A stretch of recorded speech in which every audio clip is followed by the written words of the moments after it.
Yeah! I'm back. I'm back live. What up, RJ? Yeah.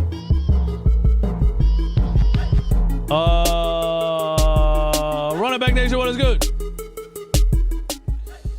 Yeah, man. We're back. We're back with another live. I haven't gone live for a couple of days. I was, we'll just say, under the weather for a couple of days, all right? For those that have been watching my videos, maybe you understand what I'm talking about.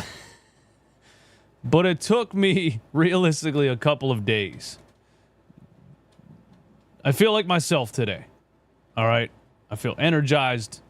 I got some ideas. I got some things I want to talk about. So we're back today. Hit the like button for me one time. 87 people in here right now. VJ Edgecombe played a Summer League game last night after missing a couple of Summer League games with a thumb contusion because 76ers players just get thumb contusions, bro. And knee surgery and all types of other things. But he came back, so that is good. We're going to talk about the Summer League game last night, the good and the bad, a little bit about Adembona, Janiah Broome, Justin Edwards, and some others. There is a brand new Daryl Morey interview on PHLY, and I went through that and picked out, I think, just 3 or 4 interesting answers that Daryl Morey gave to some questions, and we're going to react to that. There is an ESPN article on who posted it, man? Crawl. What's dude's name on Twitter? Crawl. Austin Krell. Austin Krell posted an article from ESPN on Joel Embiid, and he said must read. So I think I'm going to read that too. And whatever else you guys want to talk about, man. Thanks for coming through. Thanks for hanging out. 130 people in here. Give me 130 likes. Shout out to the members in the building. Papa Grass and the Bull RJ. Watching from a cruise ship pulling into the Bahamas, but I'd rather watch DJ Eastwood crash out before touring. You are on a cruise ship pulling into the Bahamas, and you are listening to me talk about the Philadelphia 76ers. You know what we call that, Papa Grass? We call that real sicko behavior. Gunna, what's up? I think Gunna knows what I'm talking about. Took me 3 days, bro. I don't do it like that anymore, man. It was I learned my lesson, I think. All right, let's get into it, man. The Sixers versus the Wizards Summer League game last night. Look, man, first of all, I was watching it last night, kind of halfway paying attention because the first quarter of this game was just like how the Summer League has been so far, which is completely unwatchable. And then so I kind of faded away, wasn't really paying attention to the rest of the game. I was watching here and there. I was sitting on the side porch with my son and just hanging out, enjoying the summertime, enjoying the weather. You know what I mean? After that first quarter, I kind of started like reading my phone and stuff. And then this morning I rewatched some of it and I went through the highlights and stuff. So there's a couple of notes that I want to talk about. If you didn't watch it, what I mean by it being unwatchable in the first quarter, and I've said this before, but I do think this one takes the cake. At least the first quarter. I think this is the worst quarter of basketball I've ever watched in my entire life. The Philadelphia 76ers scored 7 points in the first quarter, guys. 7 points in the first quarter. They were down 12-2, I believe. The Washington Wizards hit 4 3-pointers in a row in the first quarter and a free throw. Most of their points came from 4 3-pointers in the first quarter, but a 13-7 Wizards Sixers Summer League first quarter is absolutely brutal. So you can't blame me for fading away a little bit. That is just unbelievable. 13-7 in the first quarter. It was so bad. And I was watching VJ Edgecombe a little bit. I mean, that's really the only reason I turned it on. And in the first quarter, I saw him brick a three and then airball a three. And I was being a little bit negative. Live in the moment, I was being a little bit negative. But it is just a summer league game. He did just come back from a thumb contusion. But what I saw in the first summer league game, he did put up 28 and 10 in the first summer league game. But I was saying when I actually watched it, you know, he was struggling to shoot from the perimeter, and it got to a point in the first half where the defense was backing up, giving him a little bit of Ben Simmons treatment, and then I watched him pass up an open jump shot, and I could tell that he was a little bit nervous, and he was losing confidence a little bit. And then in the second half, he didn't have that issue, referring to the first summer league game. Last night, I don't think the defense was really backing up. I didn't see any confidence issue. His shot was just pretty much nowhere close. There was an airballed three. There was a mid-range jumper in the second half that he had an ISO situation and pulled off, a little bit of a combo dribble into a mid-range jumper that, grazed the front of the rim. But again, VJ Edgecombe coming back from a thumb contusion. He did not shoot the ball well. He struggled from the perimeter. He struggled from the three-point line. He was 4 for 14 from the field. He was 1 for 6 from three. His made three came in the fourth quarter. It was a nice catch and shoot three off of the right wing. But I think the biggest thing we need to talk about with VJ Edgecombe is the plus 10 and how he affects the game. And I said this after the first game, and hopefully this isn't something I have to keep saying because it's only summer league. It's only 2 summer league games. So I'm going to say it now, right? But if this type of shooting happens in the regular season, then we're going to have a real discussion about VJ Edgecombe's perimeter shot. But I do think with shooting the ball poorly from the perimeter, he has shown, at least in these first 2 summer league games of his, that he can affect the game in a lot of different ways that can benefit the team, even if his jump shot needs some development. It's kind of what we were saying going into the draft. I think Ace Bailey has more superstar potential. Don't know if he'll be that or not. I'm not saying that, but I do think he has more a superstar potential just because he's a 6'9" wing, and the NBA is run by wings these days.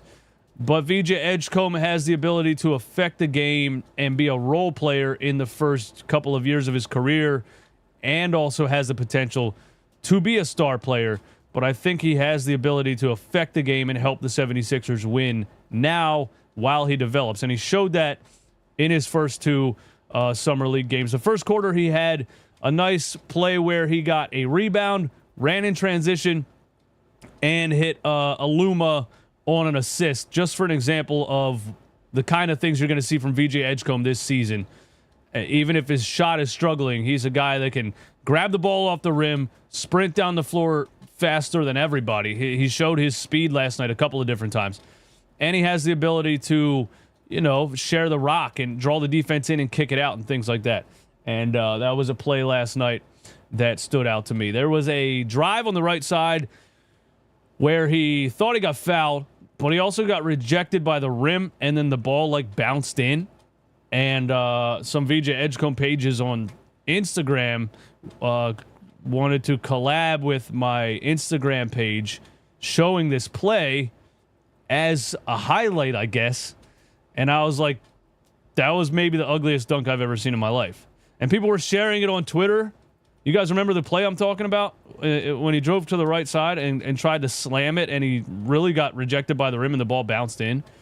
And people were sharing it on Twitter like, VJ Edgecombe slam! And I'm like, wait a minute, let me see this again.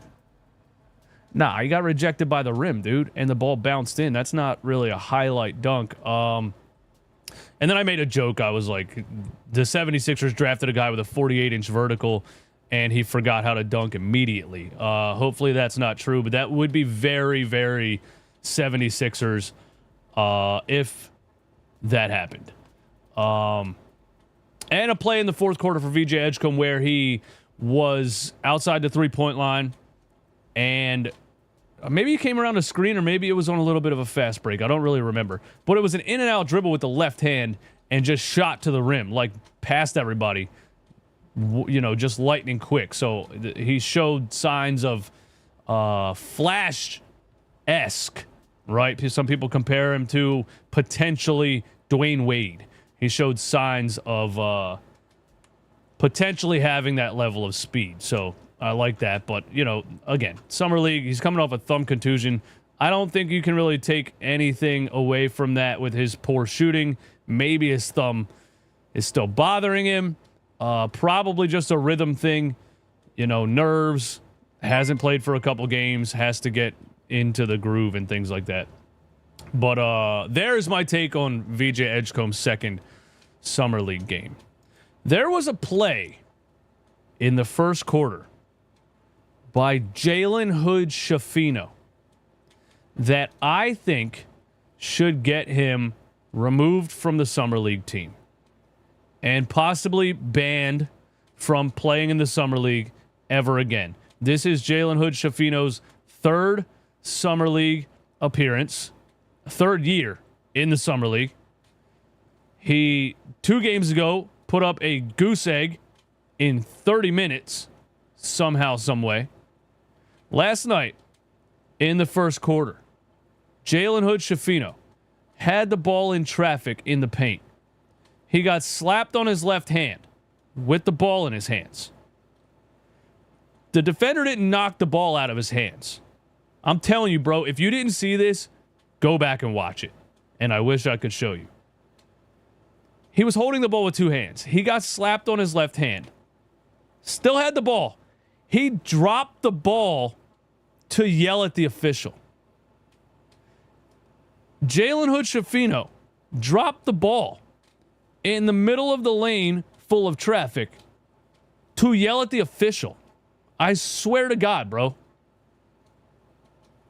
It was obviously a turnover, and the Wizards went down to the other side of the floor and hit a corner 3. I've never seen anything like it. What are you doing? You dropped the ball to yell at the official in the middle of a play. I'm telling you, bro. Go on. Jalen Hood-Schifino, and that speaks to how bad like, what? Come on, man.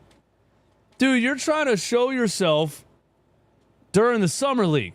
You're trying to play your best basketball to prove that you belong in the NBA. I don't know if anyone's really watching these games. I don't know if any NBA coaches and scouts are actually watching these games, so maybe they didn't see it. But I saw it.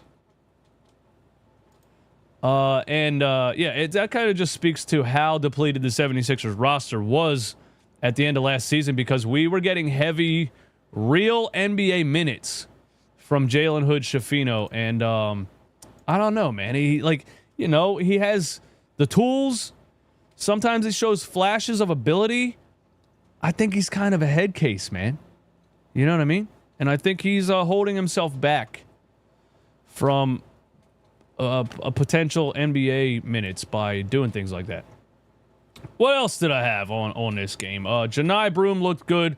It is the Washington Wizards Summer League team. A lot of times Janai Broome was in the paint and there kind of wasn't anybody near him. But he did make some nice plays. You know, there was a high-low with a Dembona. There was a lineup with Janai Broome at the 4 and Mbona at the 5. I don't remember if that was a starting lineup or not, but there was a play where Janai Broome makes a nice pass to a Dembona in like a high-low situation, and that's one of the abilities of Janai Broome that people talk about, and kind of one of the things, one of the tools that, one of the reasons he was drafted, his passing ability at the power forward spot.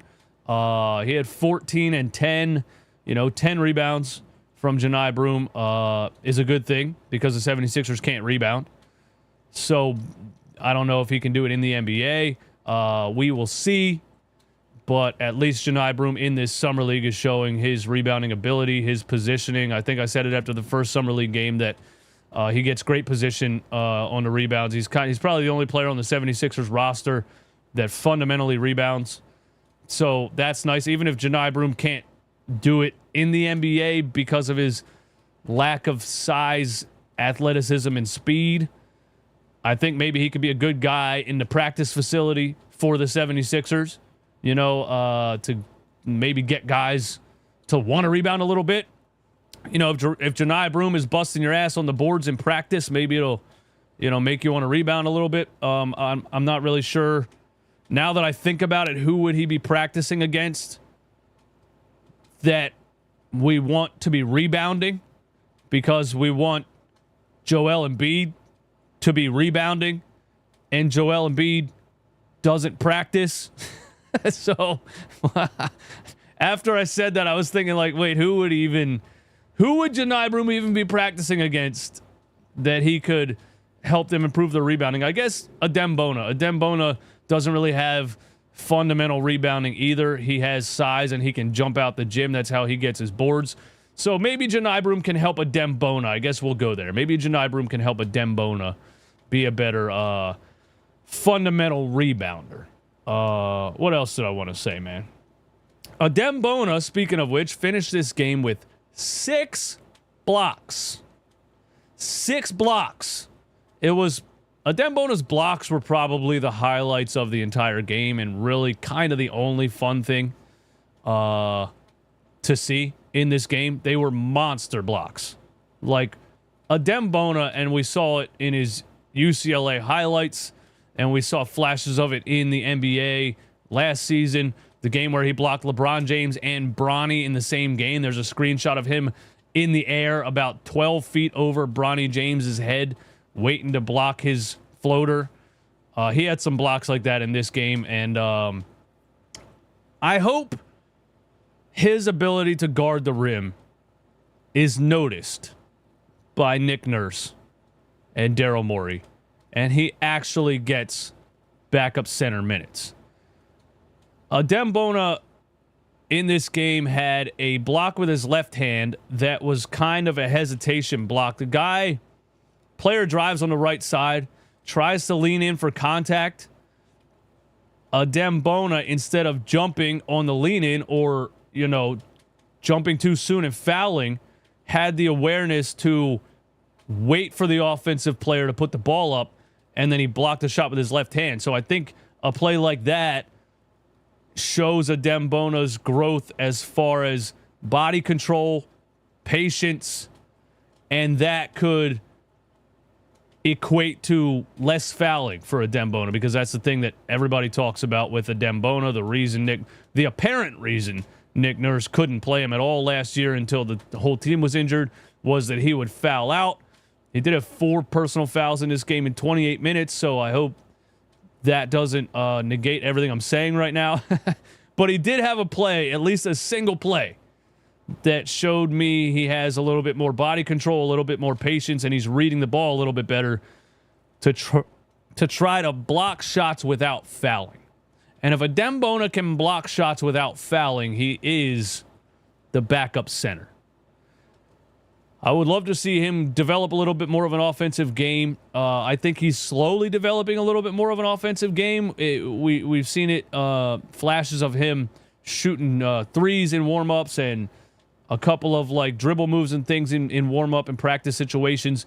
I haven't really seen it in the game yet a whole lot, but in the first game there was a drive and a dunk where he shouldered the dude completely out of his way and just dunked on top of him. What was that dude's name, man? Like Calcaterra or something? I forget his name, bro. It was a big white European dude. But anyway, last night he had another play where he caught the ball at the top of the key, kind of faked a screen handoff and drove with his left hand and had a big dunk. So he's showing the ability to put the ball on the floor a little bit with both hands, at least. We haven't seen him shoot the ball yet. I think he did shoot 1 3-point attempt the last time I watched a Summer League game.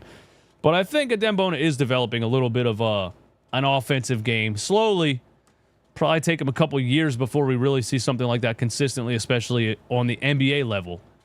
But I think I can tell Adem Bona is putting in the work, trying to be better at defending without fouling and develop a little bit of an offensive game also. Justin Edwards. I don't even know what to say anymore about Justin Edwards, man. 5 for 14. He did shoot 50% from 3. All of his points in this game were 3-point shots. from the corner, from the wing. A lot of them were assisted by VJ Edgecombe. But he missed 9 shots outside of that. Every single shot he took outside of those 5 threes. 17 and 8. It looks like a good stat line on paper, I guess, outside of the percentage, 35% from the field. I'm not going to slander Justin Edwards for the way that he's playing in the Summer League. It's just such an odd team, and it's so random.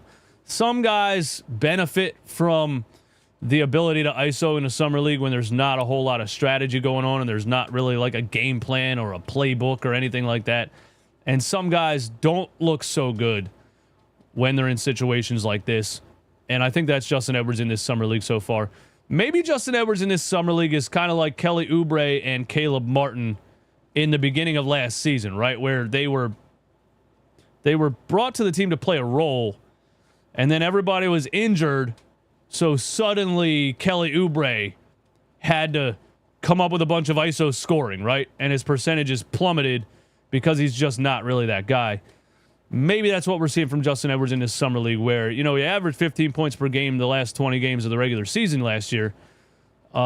In this Summer League, he's not looking so hot, and I think that he just benefits from organization, having a specific role, and not just like total chaos. Here's the ball, go do something with it. So I don't think it's really fair to take anything away from this Summer League for Justin Edwards. If we see him in the regular season and it doesn't look so good, then we'll talk about it then. But I think that's all I have to say about this Summer League game, man. What do you guys think, bro? What do you guys think in the chat, man? Noah Linden, Jokic is underrated. Giannis is underrated. SGA is overrated. Jokic and Giannis are both better than SGA. Okay. So I've been having trouble lately with the chat in the stream because I just keep getting people in here who are not Sixers fans who come in to just have random arguments.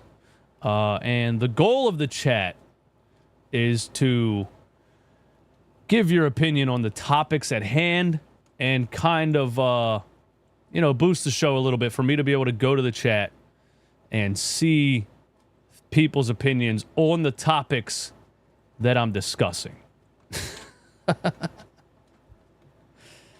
What you guys got? Not sure if anyone mentioned ESPN's article, The Summer of Joel Embiid's Life. I'm actually going to read that article. Sixers fans who still hate on Jokic do not know ball. Okay. I hope Edwards is not another Ricky Council. As far as hyped and fell off, but it's Summer League. I think Justin Edwards, well, I already know he's a much better shooter than Ricky Council. I think when it comes to Ricky Council, man, we definitely overrated him. But we were watching a team. It's the same way we overrated Kelly Oubre, to be totally honest. We were watching a team that lacked athletic wings. Like, there was none, you know? And then you see, like, we were watching old, slow guys, right? Jog down the floor. And ISO jump shot. And pick and roll, ISO step back. I mean, you know what I mean? Then you see a young, athletic dude like Ricky Council get the ball off the rim, sprint down the floor, and slam over somebody almost from the foul line. And we were like, oh my God. You know what I mean? And but in the end of at the end of the day, Ricky Council shoots the ball with 2 hands, and he shot 29% from 3 last year, and he was statistically one of the worst shooters in the entire NBA last year. I think at least Justin Edwards has the ability to shoot much better than Ricky Council. The whole team looked more confident and played downhill. It's crazy how the whole pace of a team can change because of one player. Well, not in the first quarter. The first quarter, they didn't even look like they... we were on Twitter like, dude, does this team practice? Is there a coach? Is there any... Like, the first quarter was so bad, and then they scored 26 in the second. So it was just funny that they looked absolutely terrible in the first quarter and came back in the second and then ended up winning the game. But shout out to the Summer Sixers. VJ Edgecombe is back. They have another game tonight. I don't know if VJ Edgecombe is going to play a back-to-back. But I want to let you guys know, here is the standings. Real sicko behavior. The Summer League standings. And basically the Las Vegas Summer League turns into a tournament. There is 5 games, and then there's a single elimination tournament between the top 4 teams in the standings. So there is 1, 2, 3, 4, 5, 6, 7, 8. There's 8 teams that are undefeated right now. And the Sixers are down here at 1 and 2. Okay? So you have to be a top 4 team. There's only 4 teams that make the tournament, and there's basically like 3 games, right? A game to get into the final, and then a championship game. The 76ers would need at least 5 teams here to lose 2 in a row, and they would need to win 2 in a row to even be tied to try to get the final spot. Yeah, the 76ers are not making the Summer League tournament. Let's just call it right there. So there's that. So basically they have 2 more Summer League games and it's over because they're not going to make the tournament cooked. RIP Sixers Summer League team. It was a lot of fun. It actually wasn't. It was most of it was horrible and borderline unwatchable. But it is what it is, man. They'll probably play him tonight and sit him. Play him tonight and sit him. What does that mean? You're either playing or sitting. I don't think he's going to play tonight. I don't think there's any reason for it. There's 2 Summer League games left. He came back from a thumb contusion and shot 5 for 14. I don't really think there's any reason to play him tonight. I would actually probably be shocked if the 76ers play VJ Edgecombe in the back-to-back Summer League game tonight. Which, by the way, NBA, what's up with the back-to-backs, dude? Like, nobody likes back-to-backs. We even got back-to-backs in the Summer League, man. So, Derek Bodner of PHLY posted this interview that they just had with Daryl Morey. I believe it was yesterday, and they just posted it today about an hour ago, 2 hours ago. And I picked out like 3 or 4 things that Daryl Morey said in this interview that I think are interesting. It is a 19-minute interview. If you want to listen to the whole thing, shout out to PHLY Sixers podcast. It's right on their YouTube channel.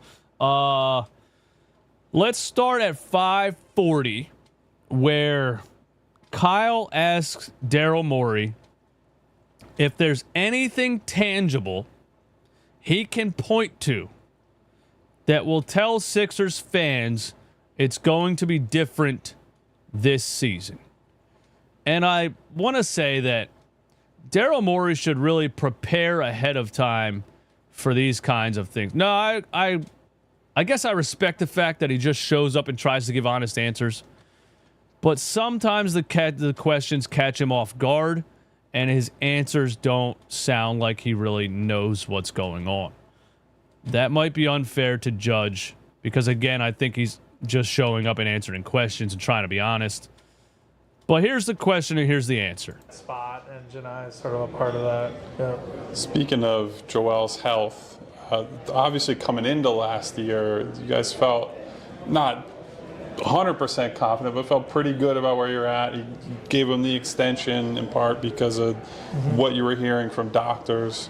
I know that you've said and you'll continue to say, hey, we're optimistic on Joel and what he'll bring moving forward.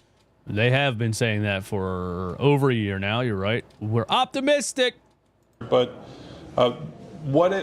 is there something tangible that you can point to that, like, hey, this is why this year will be different? Sure. Again, I think it's all stuff that really only internally we're privy to in terms of like what we're hearing from the Dr. Glasgow, what we're hearing from our from the early returns on his rehab that he's working very hard on. What are you hearing? Why can't he tell us what he's hearing?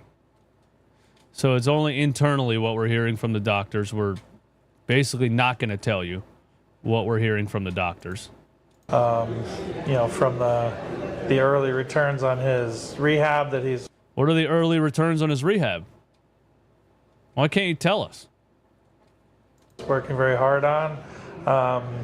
Yeah, I think it's going to be hard to have anything tangible for the fans until you see him out there in training camp, you see him out there in early preseason game. Like, I think until that time, it's going to be a little hard to have anything for the fans to see tangible. But yeah, so I don't know. I don't know how to do better.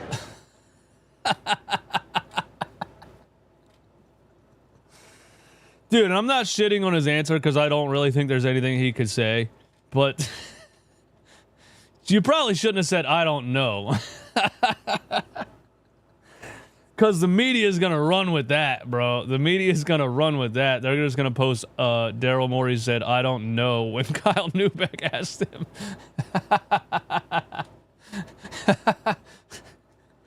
But,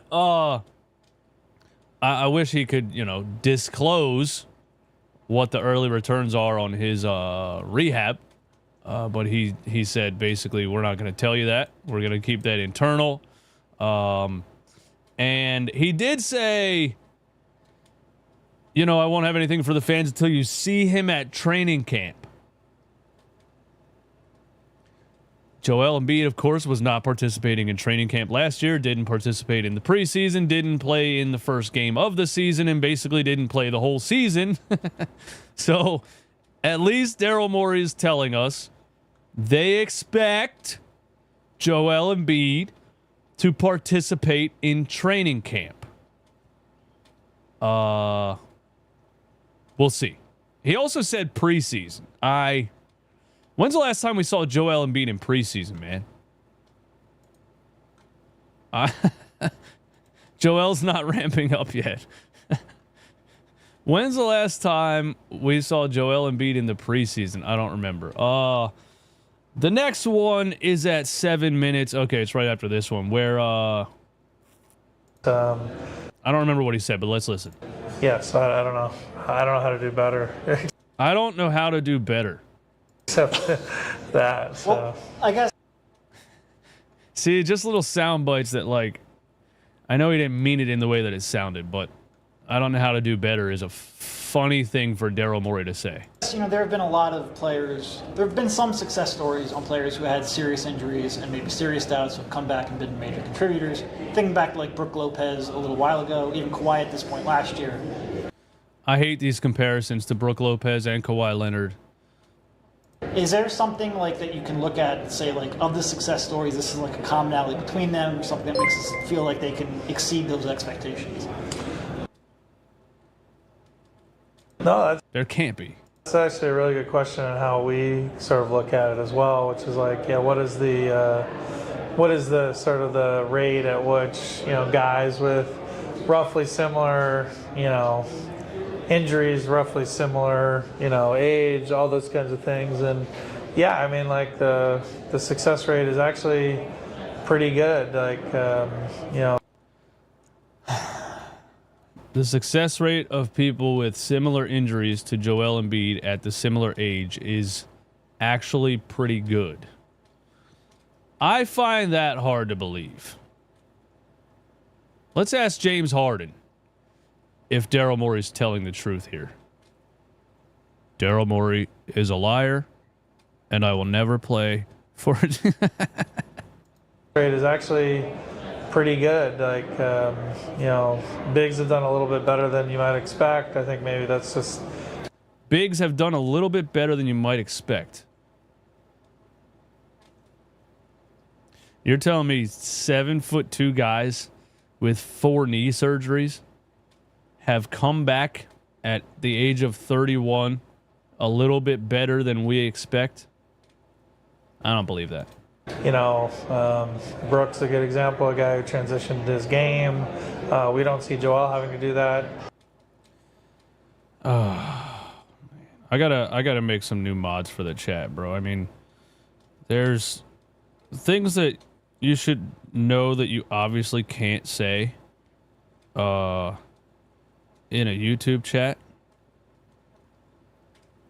but some people just don't know, man. They just don't know. They think they can say racist things or anti-Semitic or whatever.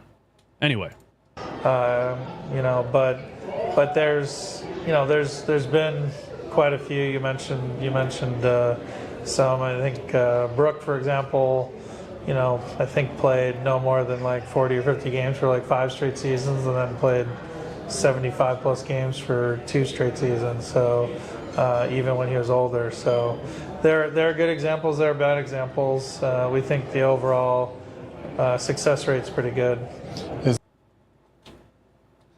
oh, he said something in here about Brook Lopez changing his game. Sort of the rate at which guys with roughly similar injuries, roughly similar age, all those kinds of things. And yeah, I mean, like the success rate is actually pretty good. Like bigs have done a little bit better than you might expect. I think maybe that's just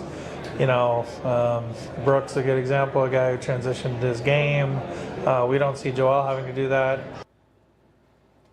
Brook Lopez came back from injury and played back-to-back 75-game seasons.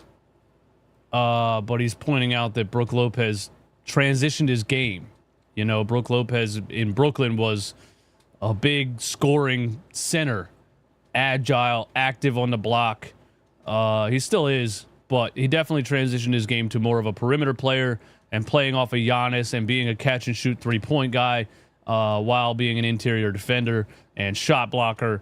But then he says, we don't think Joel Embiid is going to have to do that.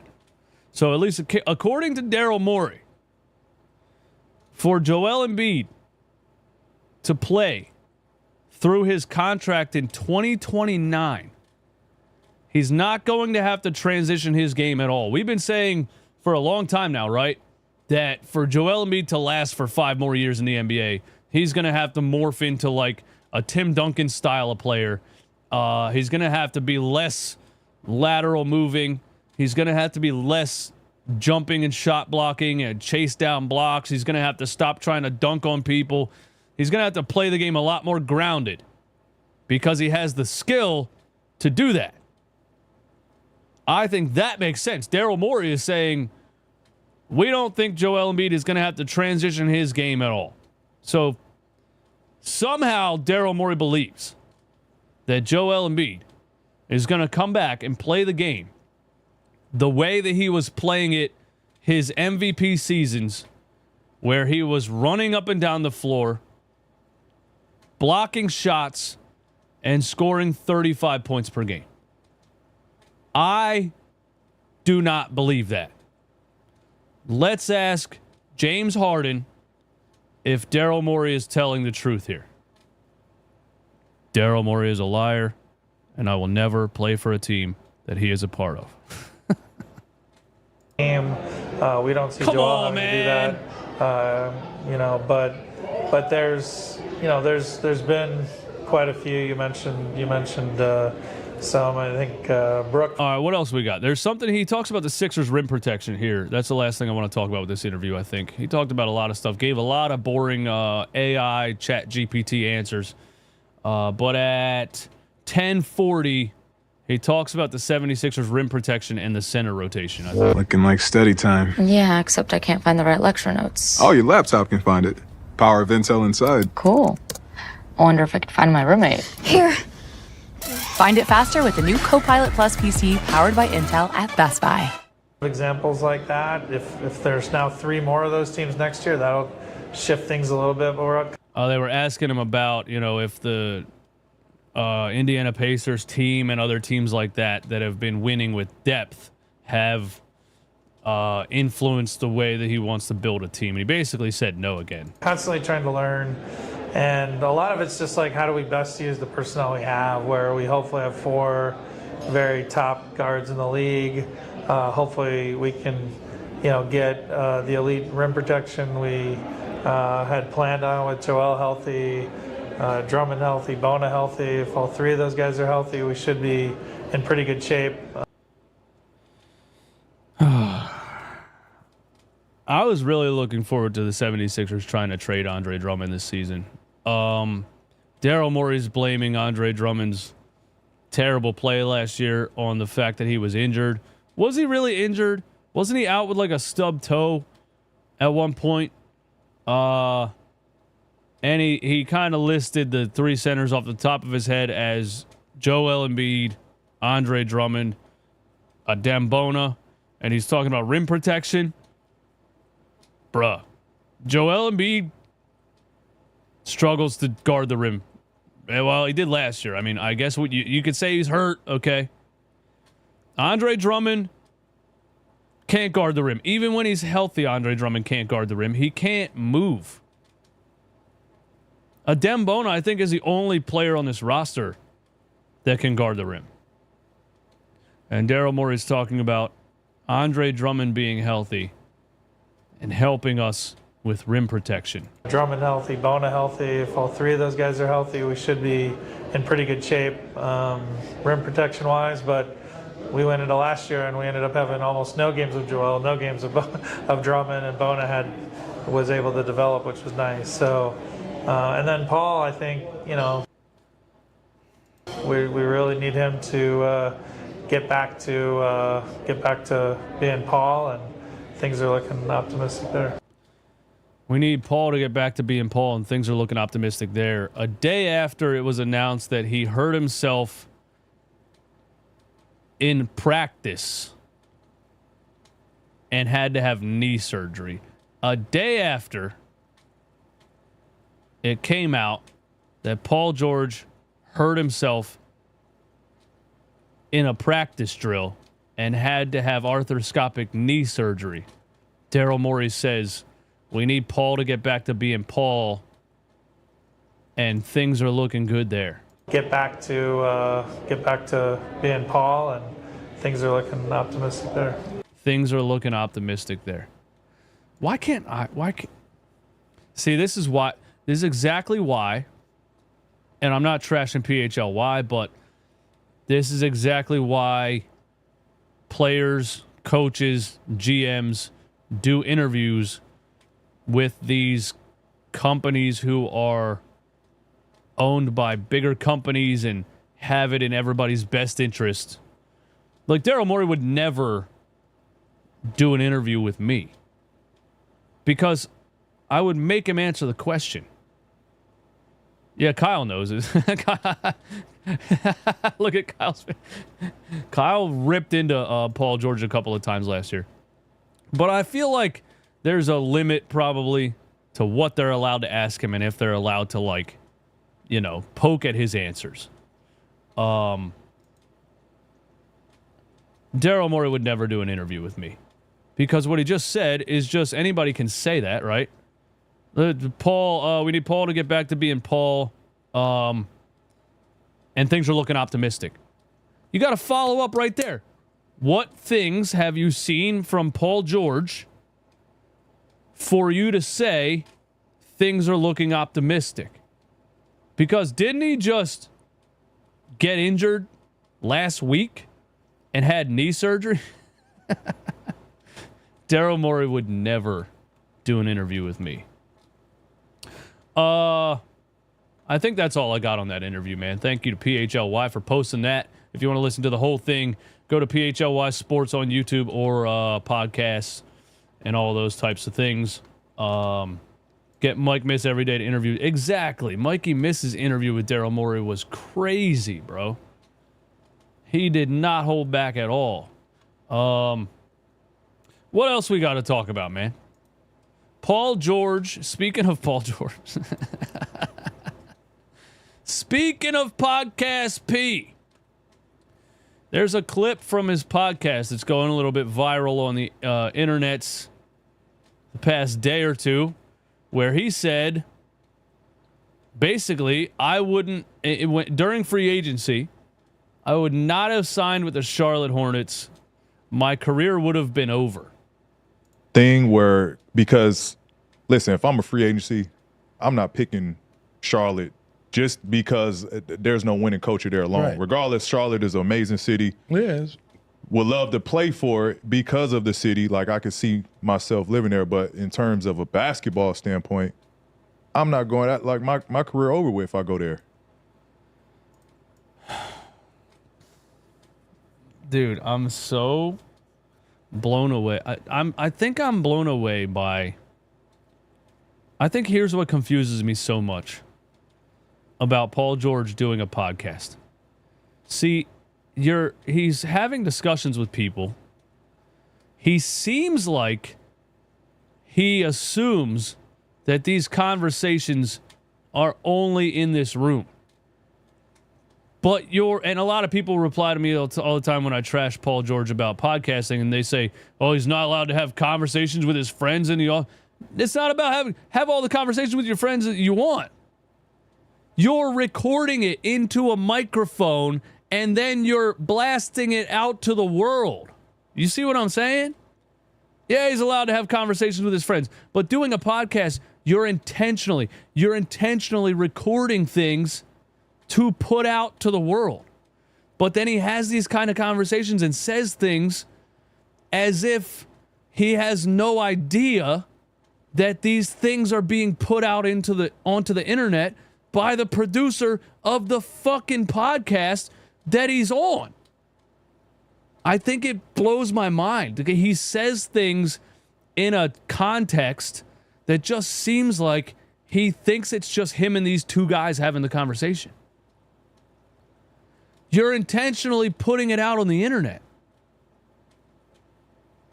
Why would you say that? Thing where, because, listen, if I'm a free agency, I'm not picking Charlotte just because there's no winning culture there alone. Right. Regardless, Charlotte. And to be fair to Charlotte, is there a winning culture in Philadelphia? Yes or no in the chat. Yes or no in the comments. Is there a winning culture in Philadelphia? So he lined up the teams and he said, I'm going to go to Philadelphia because they have a winning culture. Did that really happen? It is an amazing city. Yes. Would love to play for it because of the city. Like, I could see myself living there. But in terms of a basketball standpoint, I'm not going out. Like, my career over with if I go there. But you came to Philadelphia and you got hurt 17 times and you just got hurt again in a practice drill and had another knee surgery. Paul, I think your career might already be over. And I don't think it has anything to do with what team you go to. What is that? My career would be over if I go to Charlotte. Why? If you're healthy and you play 74 games like you did for the Clippers, your career continues. I don't know. But I find it funny that he says he didn't go to Charlotte because he wanted a winning culture, so he signed with the Sixers. That's not why. You signed with the Sixers because Daryl Morey offered you a max contract. You didn't sign with the Sixers because there's a winning culture. That is a lie. Let's ask James Harden if Paul George is lying or not. Paul George is a liar, and I will never play for a team that he is a part of.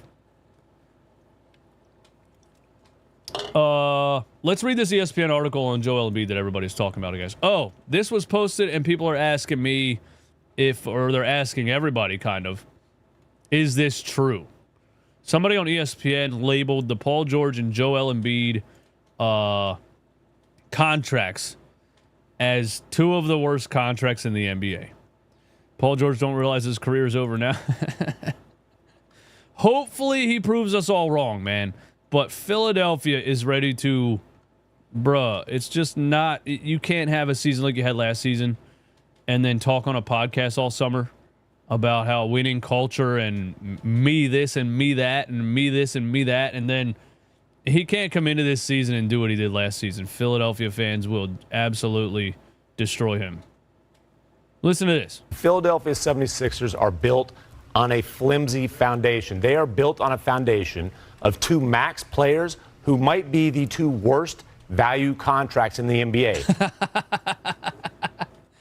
Yo, I think it's true, man. Shout out to Jacob Moreno who posted this on Twitter. I think, well, let's listen to his response to this.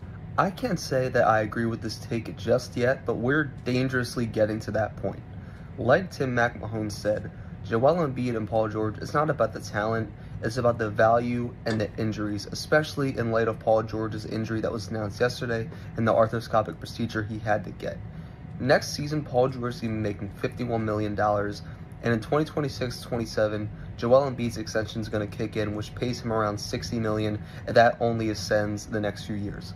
And I'm not going to sit here and act like I was against the Embiid extension. I thought he deserved every penny last year, and definitely not one of my best takes. Still, the Sixers, there's a reality where Joel Embiid and Paul George can rebound from this. The Sixers are back at the contention, 3rd seed, whatever. But there's also a world where these injuries, the wear and tear, the age, it just continues to pile up, and the Sixers are stuck in this purgatory of not being able to fully pivot into a retool around McCain, Maxey, and Edgecombe.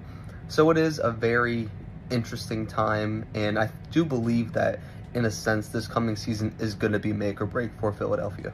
I agree with everything you said here, Jake, but you started out by saying you disagree with this take, and then you told us why Joel Embiid and Paul George's contracts are have such little value. What contracts in the NBA have less value than Paul George and Joel Embiid's contract right now? You can't trade these guys at all. There's no value. Nobody's paying max money for Paul George, and he just had another knee surgery. Nobody's paying max money for Joel Embiid on an extension that didn't even kick in yet, that goes until 2029 when he makes $60 million a year. Somebody tell me in the chat, what contracts in the NBA are worse? Bradley Beal? They're about to, are they not working a buyout? Is Bradley Beal not getting bought out by the Phoenix Suns? I agree Bradley Beal's contract is terrible. That's probably the only other contract we can think of. Correct? Who else's contract is that bad? Michael Porter Jr.'s contract is pretty bad, but he still plays basketball, right?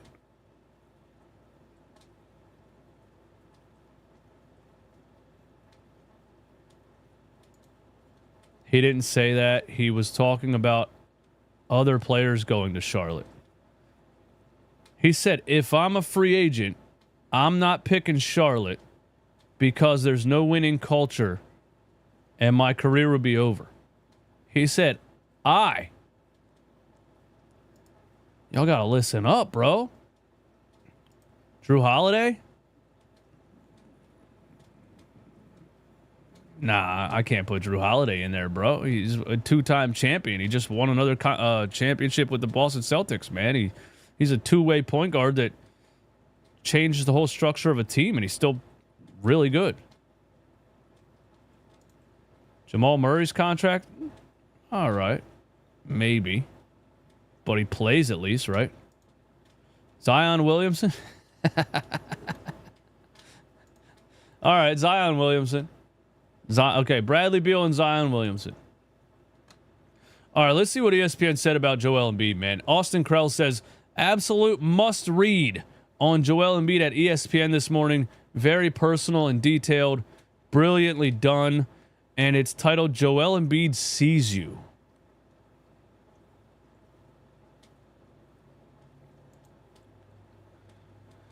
Trying to scare me or something? It has taken months to get here, months of waiting for Joel Embiid to play, for him to not play, for him to decide what, if anything, he wants to say about a season that once seemed so full of promise. So did Joel Embiid say things about last season in his article? We're in his piano room. He's leaning back on a couch that seems spacious until he eased his long body onto it. I don't know about that one, man. Probably should have deleted that. He's wearing a matching set, pinstripe shorts, and a... Okay. We're describing his clothing and the length of his body. Decorations are being arranged in his dining room. It's the end of March, 9 days before the knee surgery that will have a lot to say about Embiid's basketball fate.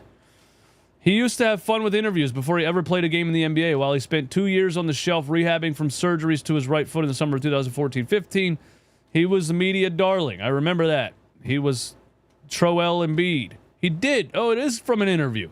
Nice. They interviewed Joel in his house. We're about to hear some things that Joel Embiid said about last season. I ask if we can start on the record. He agrees. Embiid has many reasons to call this off. He thinks explaining himself will be distorted into defending himself, which will be caricatured as complaining. And look around, his second child, a daughter, is on the way. His parents are taken care of. His family is secure for generations. He's an inspiration in Cameroon. I agree with all of those things, which is kind of also the reason that I get a feeling that Joel Embiid doesn't care anymore. Here's what they said. We're inside his lavish stone colonial, a mansion that sits perched atop a gently sloping hill in the Philadelphia suburbs. The hand towels in at least one of his 11 bathrooms are monogrammed with his initials. What does he have to complain about? Look, bro, like, why is this article telling me all of the reasons that Joel Embiid shouldn't care about playing basketball anymore? All right. Let's hear what he said. I care about how I'm going to be remembered when it comes to basketball, but not as a man. Embiid said, as a man, you can't tell me nothing. I can't disagree with that. I don't know him personally, but I would assume that to be true. We're a few feet from each other, and I find myself edging forward in my chair to hear him. His voice is so... Okay. Is this fucking Dr. Seuss, or can you just tell me what he said? When you have his trust, it's kind of intoxicating. It's like you just penetrated this force field that nobody gets to be in.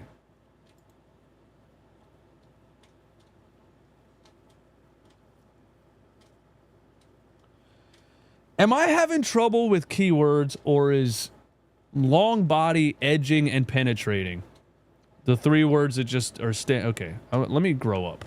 Let me grow up. All right, so I ask him right away, who do you trust? Embiid says, he looks at me, I've never been the one to have a lot of friends, and even then with the ones I consider close, I try not to go deep into anything. All right, so they're asking him about who does he trust. Are they asking him anything about basketball in this interview?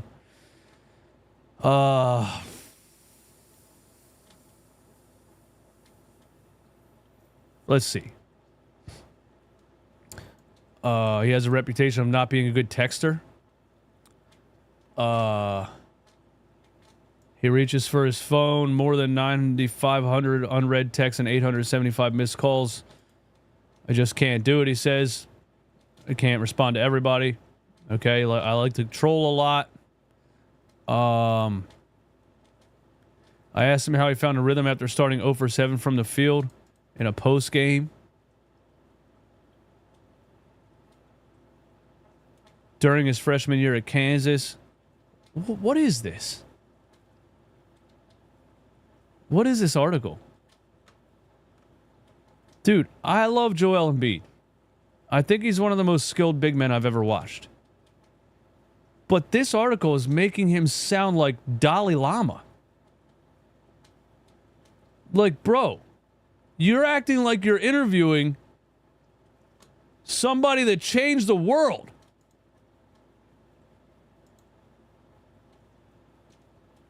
I don't even know if Dalai Lama changed the world. That was just a name that popped off the top of my head. Excuse my ignorance for not even really knowing who Dalai Lama was or what they did.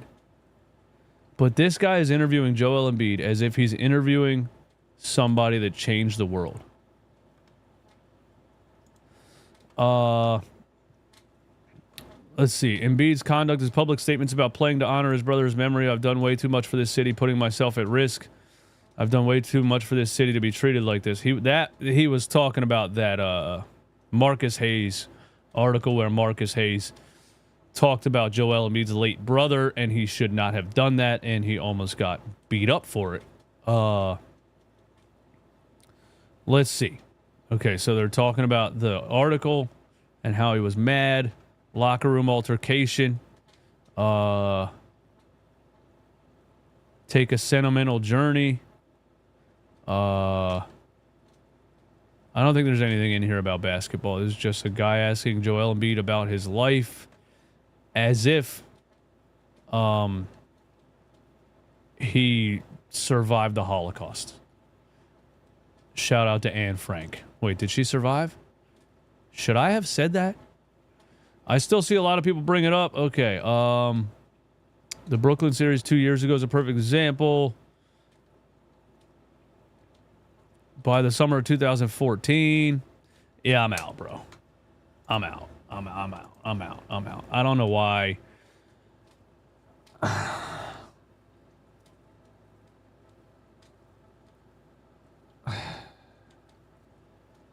No, I'm not saying it's a bad article. I'm just saying I'm not interested in it. That's all I'm saying. I'm not saying it's a bad article. I'm just saying I have absolutely no interest in it. I thought there would be something in there about... Where are you at, Dolfo? Did you delete that, bro? Yeah, you deleted it. Does this dude not sound like Darius Slay when he's talking? The guy doesn't take accountability. It's always woe is me. You talking about Joel Embiid? Yeah, I don't know, man. I don't really have an opinion on it. I thought I would read it. I thought there'd be something interesting in there, and it made me want to go to sleep. But anyway, thank you for hanging out. Thank you for tuning in. I'll talk to you guys soon, man.